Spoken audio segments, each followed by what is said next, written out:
Hi, everyone. Just going to give us a few minutes until the room populates, and then we'll get started.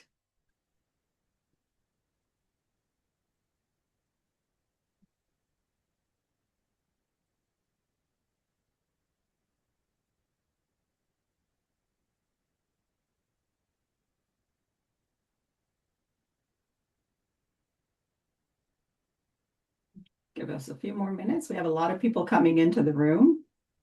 This is this is our last webinar for the season, for the fall season. And it's one of our most popular one of the season. So we're really looking forward to this conversation.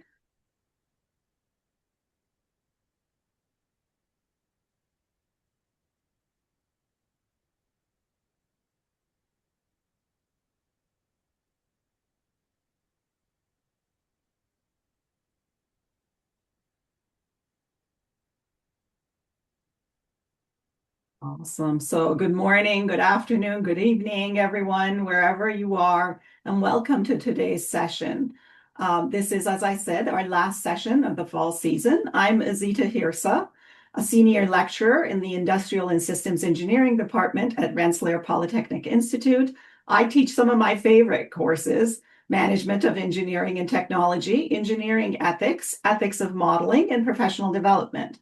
I also host the Leaders in Action conversations at RPI, and I'm the past chair of the American Society of Engineering Education Ethics Division and have proudly hosted the Online Ethics Center webinars since 2023. The Online Ethics Center, OEC, hosted at the University of Virginia, is a comprehensive digital repository dedicated to ethics education in engineering and science. Beyond providing valuable teaching and learning resources, the OEC cultivates a vibrant community of faculty, students, researchers, and professionals engaged in meaningful discussions on ethical issues. Check out our resources at onlineethics.org and follow us. We just built a LinkedIn website, so please feel free to follow us on that page as well, so that you can be up to date with the upcoming webinars and news that we'd love to share with you.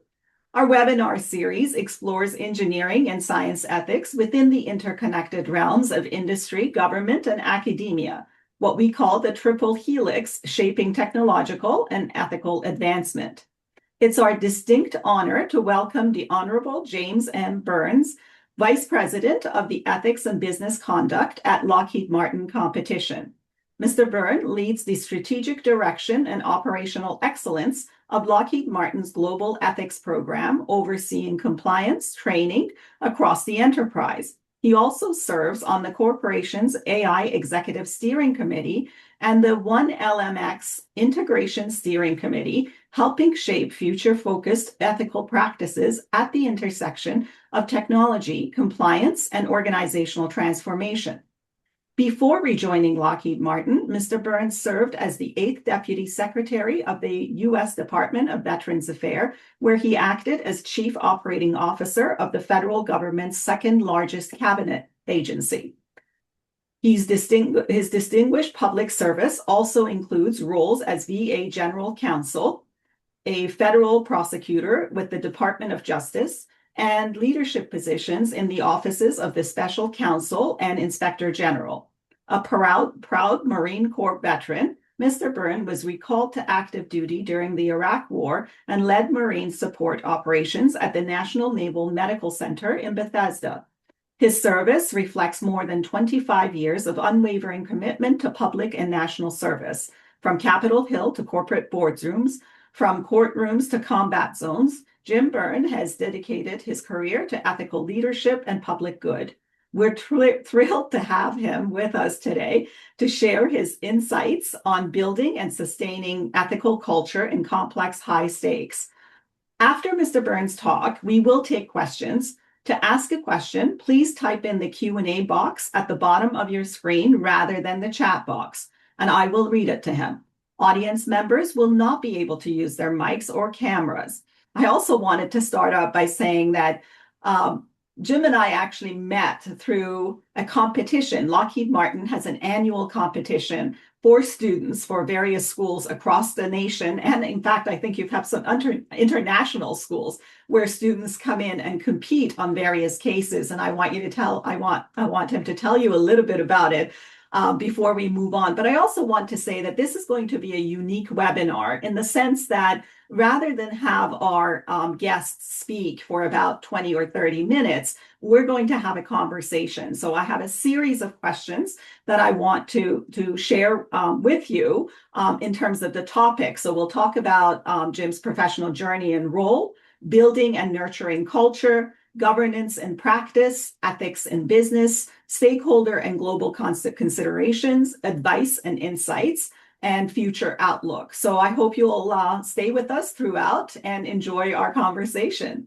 Thank you so much, Jim, for being here. I know I want you to tell us before we forget, I want you to tell us about the competition because RPI has participated 3 times now. And on that last one, our students came in at the top rank. So, and we've learned so much about competitions and working together, collaborating and competing and coming up with a solution, an engineering and science solution. So I want to thank you and our students thank you for the opportunity. By all means, it's yours.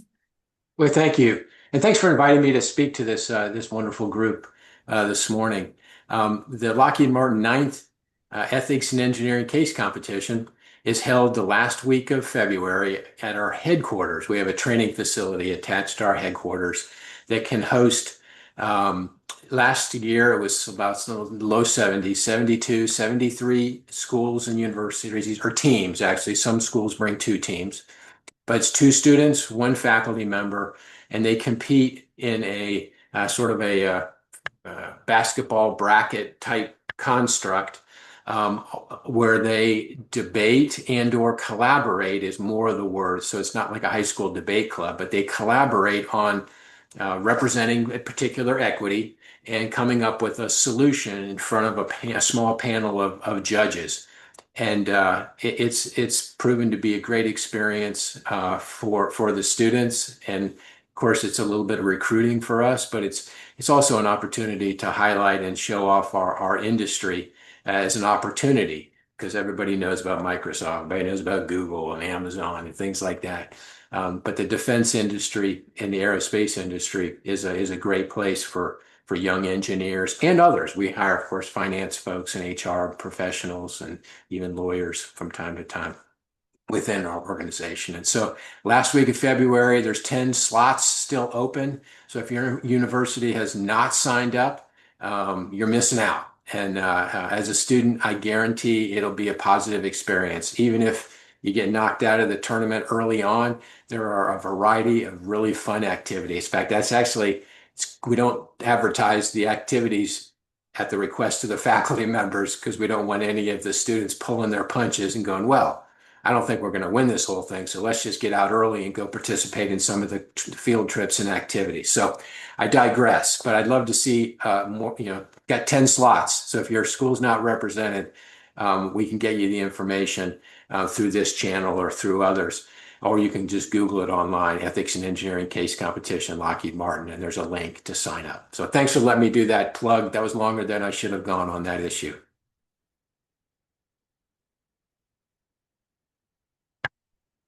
So you're on mute. You want to jump right into the questions or? Yes, I do. I said, thank you so much. Thank you for telling me that. I do want to jump right in with the questions, and I thank you for sharing that information. So the first couple of questions revolves around professional journey and role. So can you share what inspired you to join Lockheed Martin and focus on ethics and business conduct at the organization? Sure. So that's an easy answer for me, easy question for me. I'm a boomerang, they call it. I had never heard that term, but it makes perfect sense. Something goes out, comes back. And that's exactly what I did. I served in the company for 9 years, served in the administration, had a timeout for about 4 years, and then was really, really fortunate to be able to come back. And I'm just finished my 4th year at Lockheed and hopefully going to be staying here a few more years. Lockheed Martin when I served in the government and the military, was a known entity, a company that has amazing platforms and services and products, but also is known as an ethical company. And I can tell you, my 9 years when I was there, mostly in the legal department, that was my sense of of our company, and one of the reasons that I was so excited to be able to return. The company's values align with my personal and professional values, and the whole "do what's right, respect others, and perform with excellence" is a mantra within our company that every employee, well, don't quiz anybody if you run into them, but I'm 99% sure every employee in the company knows those three values by memory. And as I mentioned, as a veteran and as a member of the federal government at a pretty senior level, I very much value the quality that goes into the products that Lockheed Martin does. And part of that is ethics and integrity, that they do what they say they do. They don't take shortcuts, and they're very pleasant to work with when it comes to services, platforms, and products. So that's why I was really blessed to return. And yes, I am very biased and think very, very highly of our company. Thank you. What does a day in the life look like for the VP of Ethics and Business Conduct at a major defense company? So I could go on for an hour about all the various initiatives we have and the nuts and bolts of the workings. And I'm guessing some of your questions will migrate into an opportunity to speak about some of the specifics. But essentially, I oversee the company's ethics and compliance program and make sure employees sort of understand our values. And this is not just solely my responsibility. Managers, leaders, fellow employees also own ethics within our organization. But we, the royal we, and we do it full time, is ensure the employees understand the company's values, and in particular our code of conduct, which is prescriptive but values based. And then often, the majority of I have a team of 52 full time ethics officers and analysts, and then we have about 20 who are sort of dotted line part time. The majority of their time is not conducting investigations with misconduct, though they do spend a decent amount of time being fair and thorough in those investigations of alleged credible misconduct. But they provide guidances and support employees in a variety of things, mostly ethics related issues. But sometimes it's more of just listening employees venting and having issues or concerns with their coworkers, or having issues and concerns with their management. We're primarily there as a safety net for the company regarding misconduct, but by default, because of the trust that our ethics officers have built up in their respective organizations, employees come to us for all kinds of things that they don't feel comfortable going to management about, or don't feel comfortable going to HR. They come to us. And so that's what I oversee and manage on a very broad answer to your question. Mhm, mhm. So I want to ask you a few more questions in terms of, you've talked about ethics and how somewhere in there, I kind of heard, the empowering the employees and kind of fostering an environment that's psychologically safe for them to come to you. So my next two questions are about building and nurturing a culture. The question is, and I wonder if you could share an example of how you kind of do this, but in general, the question is, what strategies do you use to foster a strong ethical culture across the global organization? And how do you empower your employees to speak up when they face ethical dilemmas? And I wondered if you could share us an example that you could walk me through so that we could see that come alive. Let me think about the specifics of sharing an example, but I think I can go through the mechanics with you. And I'm going to Absolutely. jump to the last part of your question because I know Mary Gentile is on the doctor. Mary Yes. Gentile is on the line right now. I don't know how I know that. It was like an IM or a text or something came in right before we started. And I am a huge fan of hers. And before I got here, but I've continued it, we have adopted her voicing our values techniques, asking questions, obtaining data, talking to others, and reframing the issues, and if necessary, reporting. Hope I got that right, Mary. I know I did actually, and we've adopted that, and that has been a campaign that we have pushed for, gosh, the last maybe 8, 9, maybe 10 years to have to arm the employees and educate the employees on if you think you've observed something that's not right, misconduct, or just something not right, you have a duty to do something, and this gives you a tool of what you can do when you face these dilemmas and these situations. And so we incorporate that into our annual ethics awareness training, and I am a big fan of Dr. Mary Gentili. Back to your first part of your question is what strategies do we use?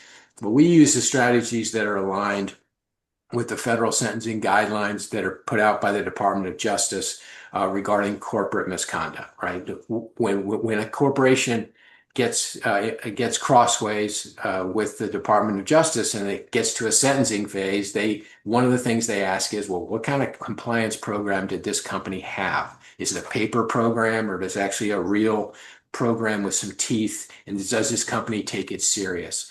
And so they put out some guidelines about things that they're going to be looking at. And so we've taken those and gone further, right? We've gone from being a compliance-based to more of a values-based program and culture within Lockheed Martin. But that's the genesis, that's the basis that we start off with. But it's about establishing core values, having a strong code of conduct, setting the tone at the top. And I can't stress that anymore, how important that is and how blessed I am that I'm in a company that actually walks the walk when it comes to setting the tone at the top. And the examples on that is that we're well funded, we're independent. And when we have misconduct against senior officials, which unfortunately we have had, some of which is public, most of which is not, we take appropriate action, regardless of people's rank or level or seniority within the company. And a lot of it is this autonomous reporting chain that we have. That's a strategy that our company has had since it started in 1995, where ethics organization like finance, like legal, like engineering now, is an independent reporting chain. And if they see something wrong, they're not going to be stifled by a program manager that may be under pressures of cost and timing to deliver something.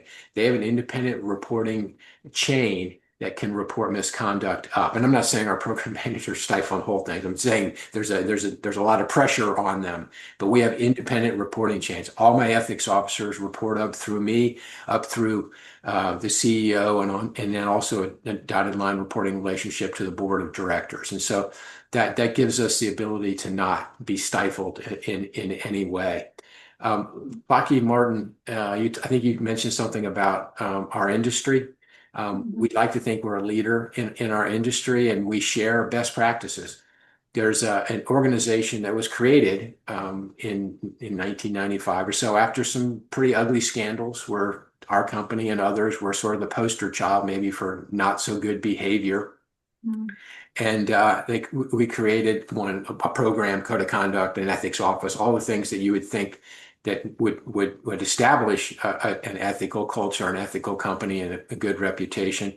But there was a defense industry initiative was stood up by our peer companies, where it was an opportunity for best practices to be shared and for us to collaborate.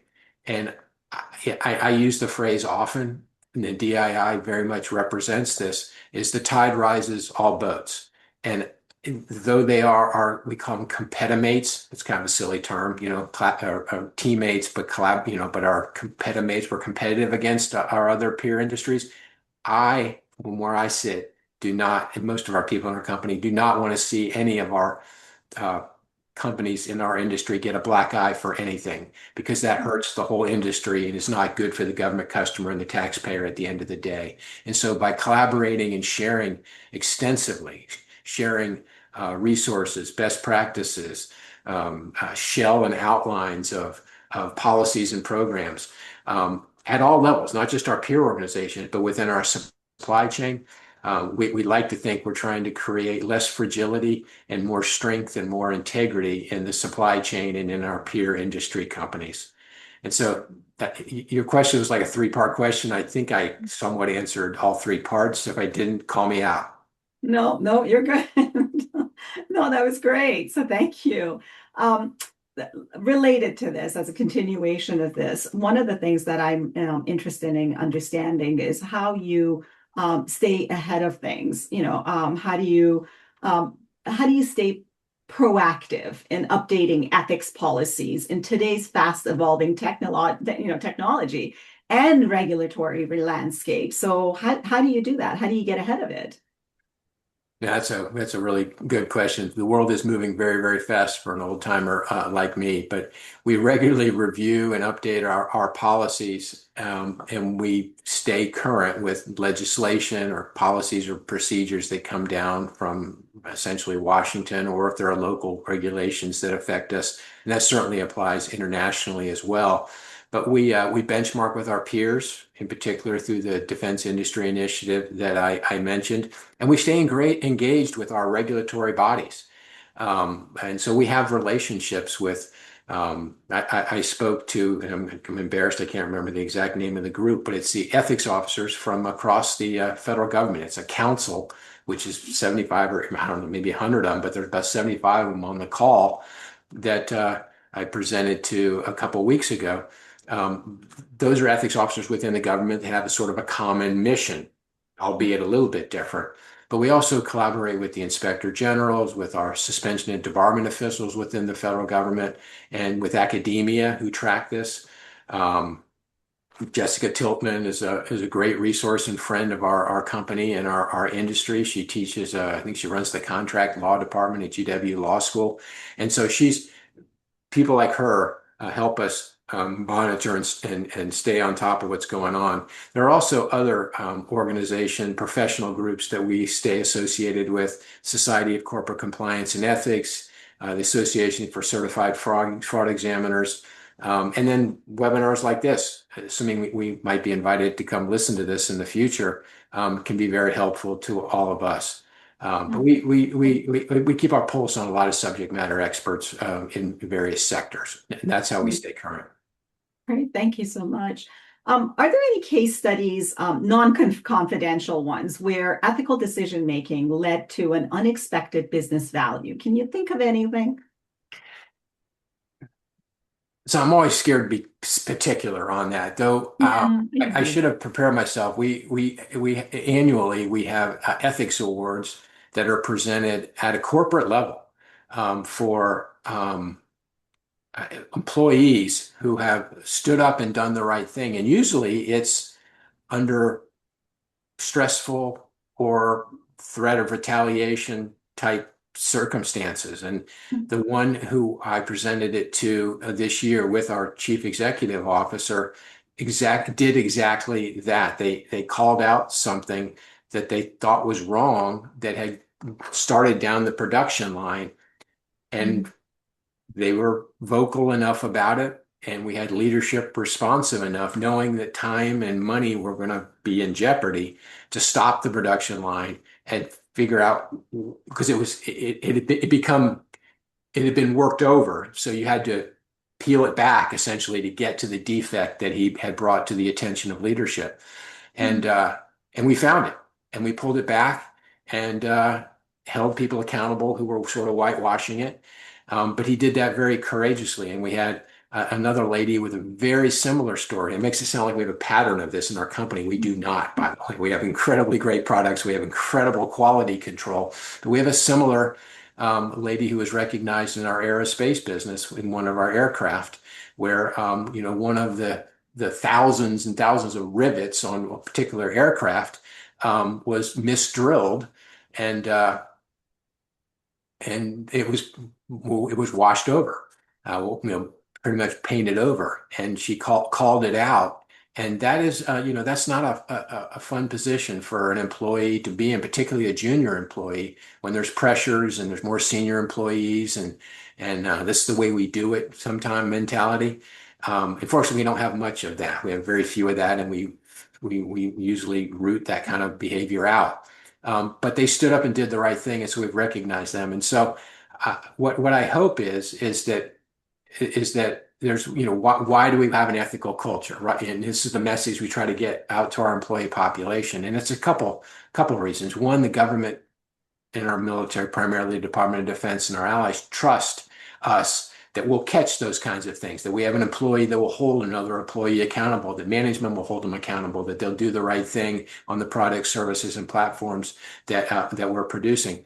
But two is the uh, it helps retain and recruit employees because I assume there's some students on this on this webcast. Hopefully, you're doing a reverse interview when you're being interviewed because you will have a choice. You're probably pretty awesome, and you'll have a choice of where you can go. And the reverse interview is this a culture where I can thrive, where I'll be treated with respect, where we treat each other with respect, where we treat our customer with respect? And part of that is the integrity of the products and services and platforms wherever you are and what you actually deliver. And it's just nice being in an environment where people have those same values. But the third one is really important that I want to emphasize, and that is young men and women, in many cases, are doing things that are very hard and very dangerous. And to give them a product that is anything less than 110% what it purports to be is one, it distracts them from doing their mission. And two, they may not come back from the mission. And we owe it to them to do that. We owe it to them as individuals. We owe it to their families, their communities to do that. And we take that very serious at our company. And that's integrity. And that's what the trust that we have in our company by our end users, the folks that are flying the aircraft or firing a missile or sitting with a radar technology or communication technology, that it does what it purports to do because of excellence. And that is very much tied into the integrity of an organization. I want to thank you. And you had an example of two people that you said called out something that was going wrong, and they had the courage. And I like the fact that you used the word courage, that they had the courage to speak up. And I consider that giving voice to your values. And if you don't believe that something's right, you courageously step up and take care of things. But now the question is, stakeholders and global considerations. There are diverse stakeholders, obviously. You have customers, you have you have your suppliers, you have obviously the public, and then the government, and they're all moving, right? They're on the sort of carpet of complexity, global complexity. How do you handle ethical spotlights? I'm sorry, things are popping up on my screen. How do you handle ethical expectations from diverse groups of people?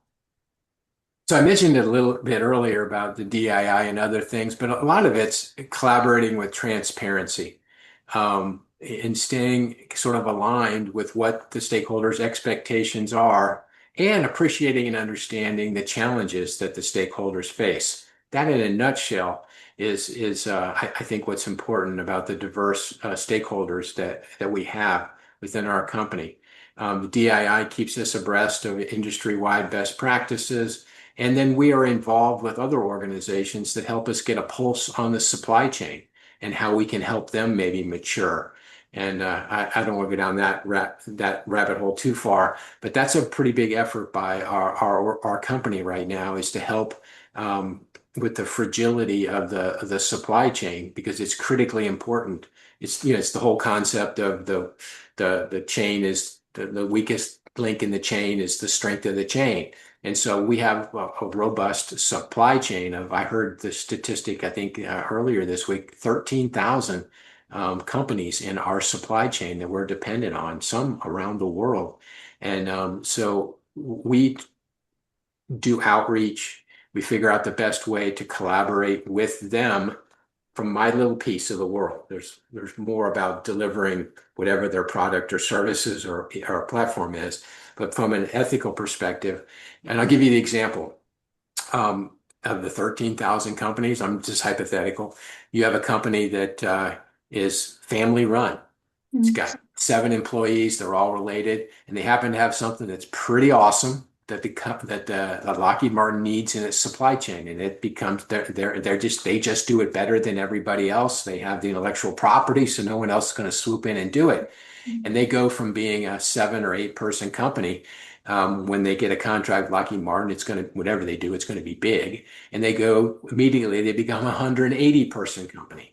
Well, Right. golly gee, when it was just the 7 of us, we didn't have a code of conduct, and we didn't have a helpline, and we didn't have other things that would make, we You. think would be compliant. And so we help those companies by pointing them to resources that we have openly shared, for example, with the Defense Industry Institute on their website, and help them, guide them toward maturing their program appropriately for a 180 person company. Not a 50,000 person company. That's a different animal too, but it's certainly different than the 7 person company where everybody's related and everybody trusts each other and there's no need for a code of conduct or a helpline because they just holler down the hallway and say, "Hey, this isn't right. Fix it, their brother so and so or dad or whatever." And so those are things that we do with our various stakeholders to help the industry and of course the end user, which is the ultimate goal, ensuring they get a quality and safe product. Excellent. So how do you maintain, and you may have said, alluded to this and I may not have understood, but I want to make sure that I understand. How do you maintain consistency, ethical standards across international operations? What are some of the challenges that you face in that respect? Sure. So internationally, it's really sort of the same equation. There are organizations that we're a part of. IFBEC, for example, International Forum, IFBC, International Forum of Business Ethics Companies, corporation, IFBEC. I participated in one of their recent forums that they had in Italy because of our presence overseas, and not only selling to our allies, but also manufacturing and production overseas. We through those types of organizations, and we have people in various countries around the world, and we have a very strong legal department that watches the international portfolio and watches the international regulatory changes that go on, and that's how we stay abreast of those types of changes. Yeah. Yeah, excellent. Thank you so much. So, in terms of advice and insights, what skills or experiences do you recommend for professionals aspiring to work in ethics and compliance field, particularly in your industry? So this is great because I don't have a set answer that a particular degree or a particular set of experience would be helpful because we do have a very diverse organization, the Ethics and Business Conduct organization at Lockheed Martin. But there are some skills and some soft skills in particular that I would think would be really important, things that I look for when I'm interviewing and hiring folks. And those are competencies in communications, critical thinking, problem solving. And our roles as ethics and compliance professionals, they focus on helping guide employees through complex situations. And so there's a certain amount of professional maturity that is particularly helpful for our ethics team. Solid investigative skills, because unfortunately we have to conduct investigations into misconduct. But I'm going to pair all that with empathy and compassion to sort of best understand and mitigate possible compliance missteps. I will brag about my ethics team. They take care of business, right? We get some hairy things every once in a while, like other companies do. We have 125,000 employees, so you got to figure if that was a town, you got somebody that's doing something they probably shouldn't be doing. But I got to tell you, they are some of the most decent, nice people that I've ever been associated with, and I think that's the general reputation of our organization is, oh, these folks, they'll take care of business, they'll be confidential, they're independent in their reporting structure, so they're not going to be intimidated by anybody. But they're also just really, really nice, compassionate people that will take the time to listen the employee out, even if it's not necessarily a misconduct related issue. And so those are things I would I would pass on that I know that I look for, and that I think strong ethics and compliance programs look for in the folks that go into that field. Thank you. What was a defining moment or I guess a turning point in your own ethics career? You know, at what point did you decide that this is what you wanted to do, and how did you align it with the rest of your, sort of your professional identity? Yeah, so I wish I could tie it to an ethical dilemma or challenge, of which I had many in the military and and in the government for sure. Don't Google and look in the newspaper or anything like that. There might be some things out there, but there really isn't a defining moment. But I can tell you when I joined Lockheed Martin and saw that they take this program serious and they take ethics and compliance serious within the company, and it's a respected organization and it adds value and creates a really positive culture. Um, I spent time in legal. That's fun, kinda, is what it is.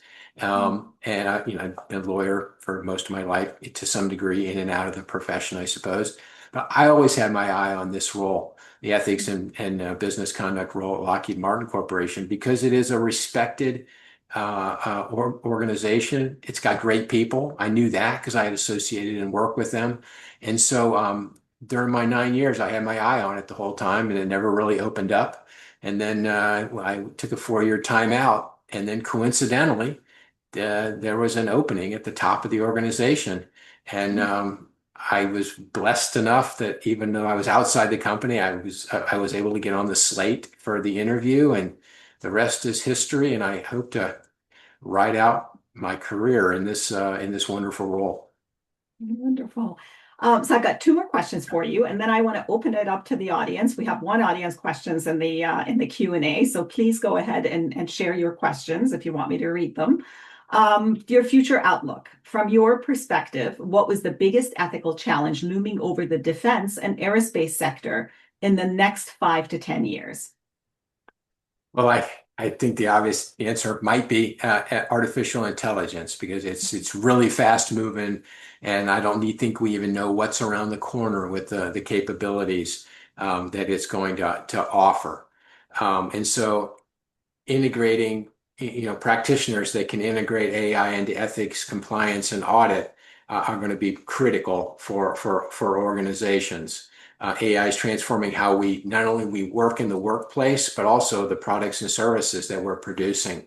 And so I sit on as you introduced, I sit on the steering committee for artificial intelligence at Lockheed, but I'm also very attuned to the ethical use of artificial intelligence.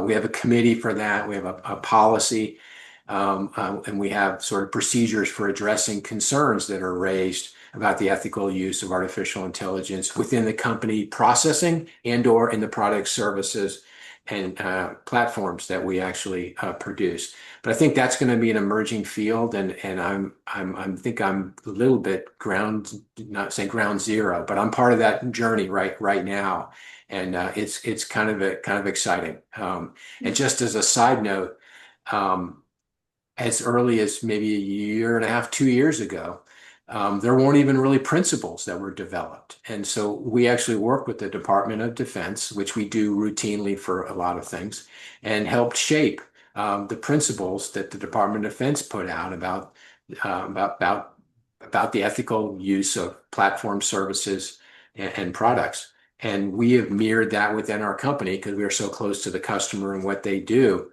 And that was exciting to be a part of that, a principle-based approach. And then now, as you would guess, beyond principles, there's a lot more specificity in the use and how things used or not used. And so, to answer your question, it's artificial intelligence is where is being conversant in the ethical use of AI. I think will become particularly valuable for this generation as they graduate college and go into the workforce.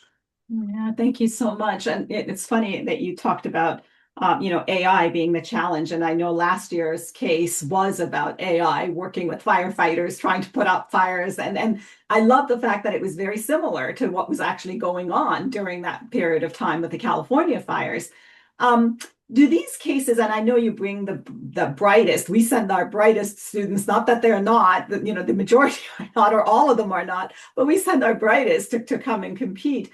What's the value add from the students to the company, and what value do you hope that you will pass on in terms of ethics to the students that come to these competitions?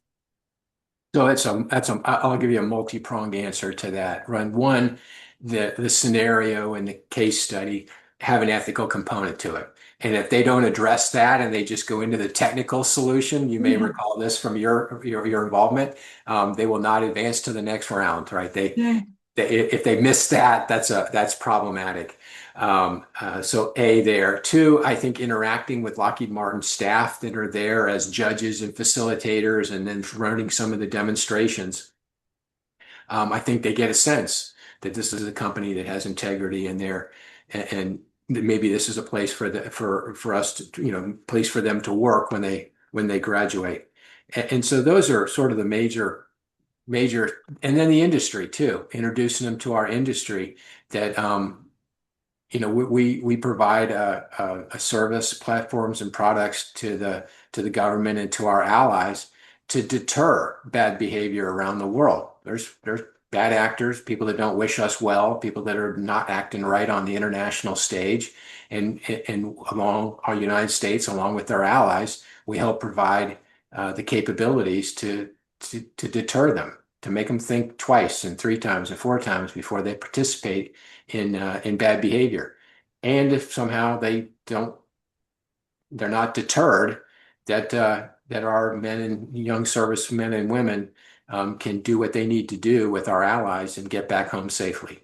And so that hopefully that's the message that the students get when they're there. But that's a little more subtle.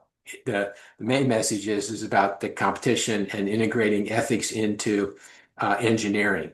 And one more note on that. The faculty are there. And the first yeah, year or so that I was there, it was like, oh, you got a faculty member. I don't know, these kids are adults. They're not going to do stupid stuff anyway, but we need a faculty member just because we need a faculty member. And I realized that after the first competition, what a gold mine of individuals that we should, we have them.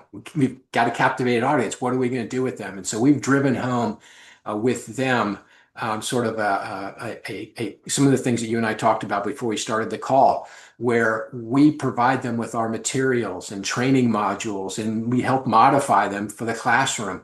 And so these universities and your university, and really any university, we have sort of packages of training materials that we use with our employees. And by the way, our employees, some of them are 2 years removed from some of your students.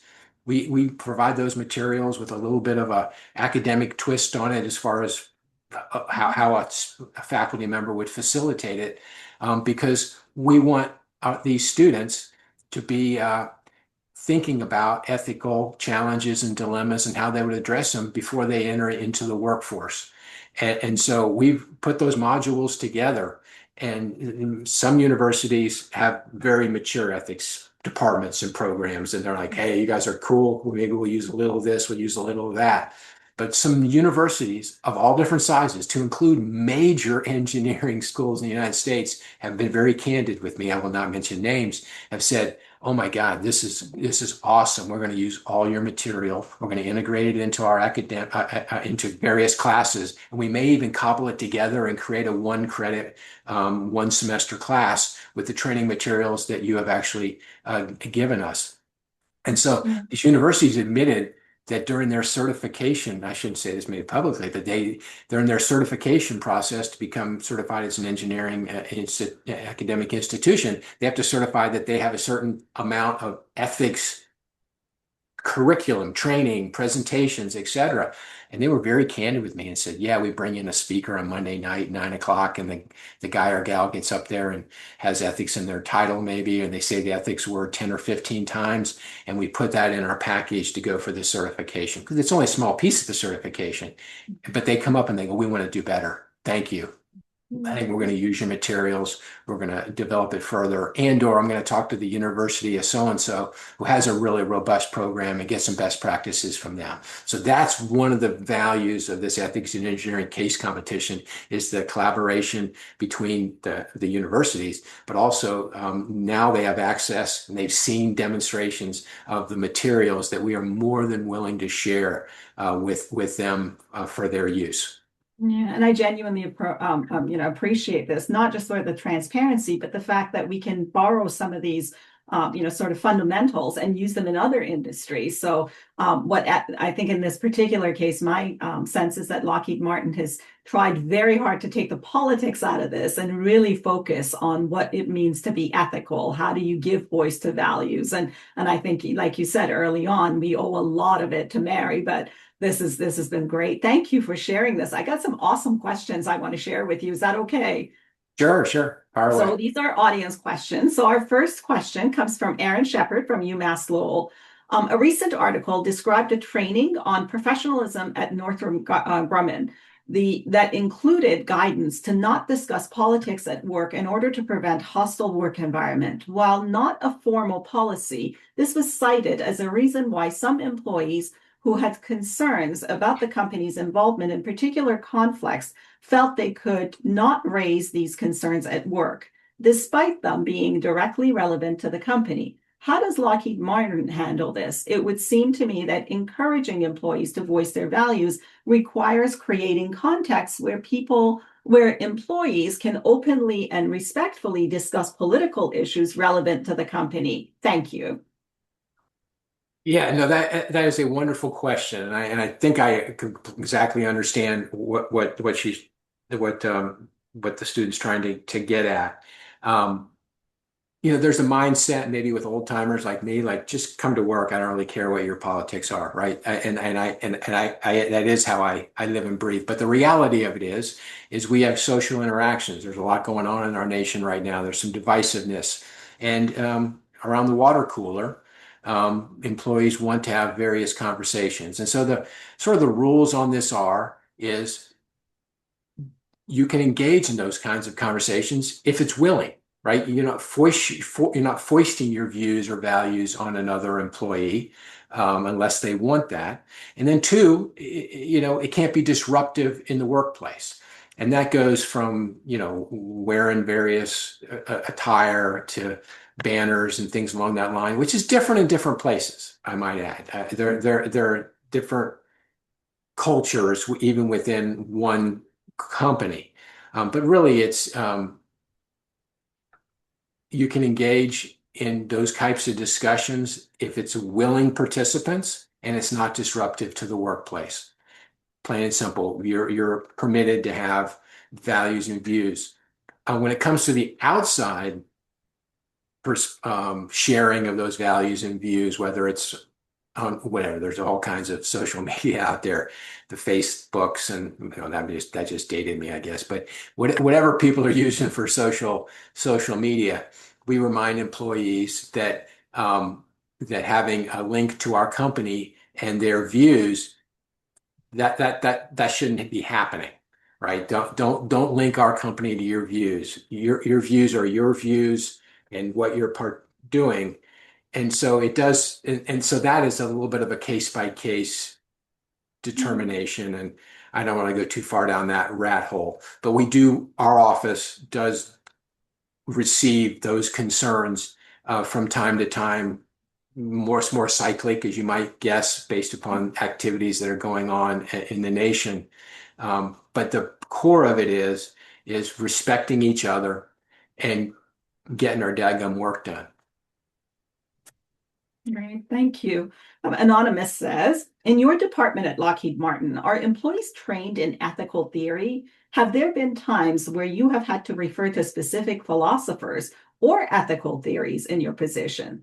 So I guess the question is, how far back do you go when it comes to, talking about ethics? Do you talk about the philosophy and sociology of ethics, or do you just kind of keep it to the level of everyday?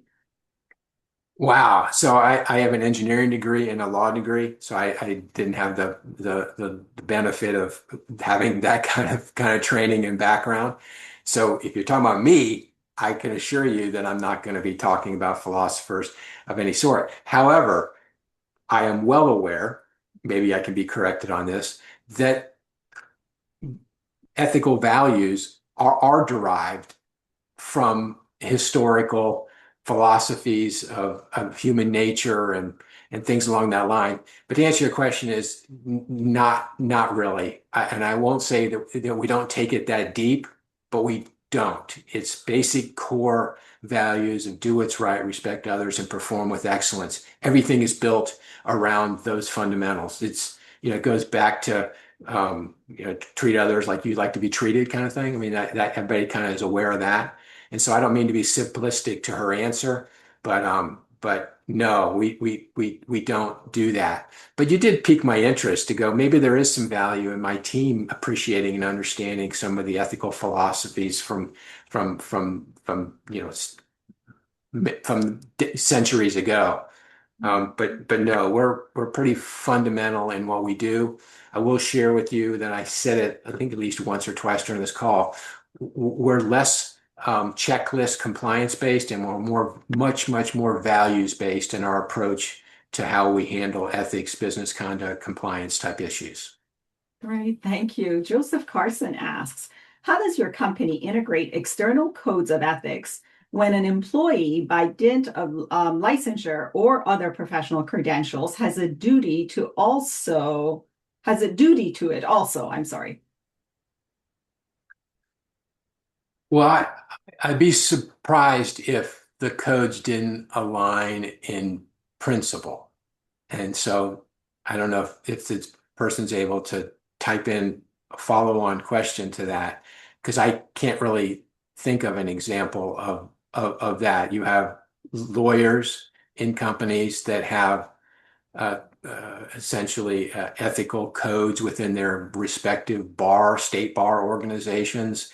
There are finance folks that have associations that they're a part of that have, I believe, some codes that they adhere to. But I'm not aware of any um, external codes or values that conflict. And if there are, I would love to kind of learn about that. And I'm surprised I haven't heard about that in the workplace if that does exist, because we do have a pretty diverse employee set of skills and backgrounds. Great. And I have a professor question. Dr. Rockwell Clancy asks, in your experience, how are the cultures of Silicon Valley-esque defense contractors like Palantir and Durrell and others similar to or different from those longstanding contractors like Lockheed Martin, Boeing, and Northrop Grumman, for example? Gosh, that's a little bit of a loaded question, and I think I've been very clear in my bias toward toward Lockheed Martin, and so I don't want to backhand any of our competitors or what have you. But I wouldn't want to be anywhere else. And there are some great competimates that are out there, but there are some that are moving a little faster and a little looser than I would be comfortable with, and our company has to balance that when we work with them as partners in collaborative efforts. But no, not all companies are the same, and that goes back to my little data point to you that if it's all about making money, then it's all about making money and rock on. But if you want to work in an environment that you're comfortable and happy and feel valued, um, do the reverse interview. That should be one of your questions that you ask during an interview. Something about, the values of not like, hey, do I get every other Friday off, or is the lunchroom really good? You probably know better than to do that, but it's what are the values of this company, and do you guys walk the walk? those are more articulate than that, hopefully. But those are questions that I think you should consider doing. And if it matters to you, which I think it should, that can help determine where you end up and spend a good part of the rest of your life, because you're in the workplace a lot of the rest of your life. Right. Joseph Carson came back with the question, part two of that question. Is it explicit that your company accepts some employees have dual professional duties and accountability? Yes, yeah, sure. And maybe I'm just a little shallow and not understanding where the potential conflict would be. And as a lawyer, I'm aware of the code of conduct that I'm required under my I have 3 bar licenses, but I'm aware of what those are, and I've never found there to be a conflict in that. And I'm trying to think what other professions you might be talking about. But connect with me on LinkedIn and send me some more specifics, because you've got my attention and I'm intrigued about how there could, by the implication of the question, that there could be some conflict somewhere. I'd love to wrestle with that if that's the case. Thank you so much for being open to that. We're coming to the closing of the session. I want to, and I have now the opportunity because you're not just presenting, and I want to thank you for having this dialogue with me. Are there things that you want our audience to think about moving forward? In this particular industry, I'll tell you, I'll have a lot of students that, get a job offer from Lockheed Martin, and then I don't know what to do. Do I want to work for this company? And so there is that. But are there things that you want our students to think about outside of that when they decide that they have the opportunity to work for the defense industry? I mean, it's not like I'm beating the same drum over and over again. It's, your professional and personal values. Does the company line up with that? And I mean, on a tactical level, the work environment, the people that you're going to interact with, the customers you're interacting with on a daily basis, that's really important. The other component is, does the company do things, produce products, services, platforms that I'm okay with? And I was a Marine infantry officer, spent time in combat zones, was in the government, did some very interesting things. I love what this company and other defense companies and other industries do to help support the causes of our great nation. And so I am incredibly biased in that regard, um, patriot through and through. Um, and I'm not saying if you don't join a company like ours, you're not necessarily a patriot, but I really like the capabilities we provide and the options we provide to create that deterrent for bad behavior around the world. And if deterrent doesn't work, then we can take care of business. That's just part of my DNA. And if it sounds a little bit barbaric, I don't see it that way. And but I would do a reverse interview and ask those questions on a tactical level about the culture of the company, of the organization you're looking to work, and then on the more strategic level of what they actually do for the world, you've got to wrestle with that on your own. Thank you so much. So, on behalf of the Online Ethics Center and our audience, thank you for your time, your candor, and your continued service. We're grateful for the opportunity to learn from you today. I also want to thank the OEC's director, Dr. Rosalind Byrne, who's on the screen with us, and our coordinator, Tracy Marshalls, and to all of you for joining us. It's really important, and I want to thank you again for accepting my invitation, coming on. It's so important to hear from various stakeholders and how you actually apply ethics in the industry, in the companies. So thank you, and I'm looking forward to our next competition at Lockheed Martin. If there are no questions, we are at 12 o'clock mark, and we will end our session for today. So thanks a lot, everyone, for being here. Have a fantastic weekend. Happy Thanksgiving to those of you that celebrate, and we'll see you soon. Take good care. Bye-bye. Now, bye, Jim. Thank you. And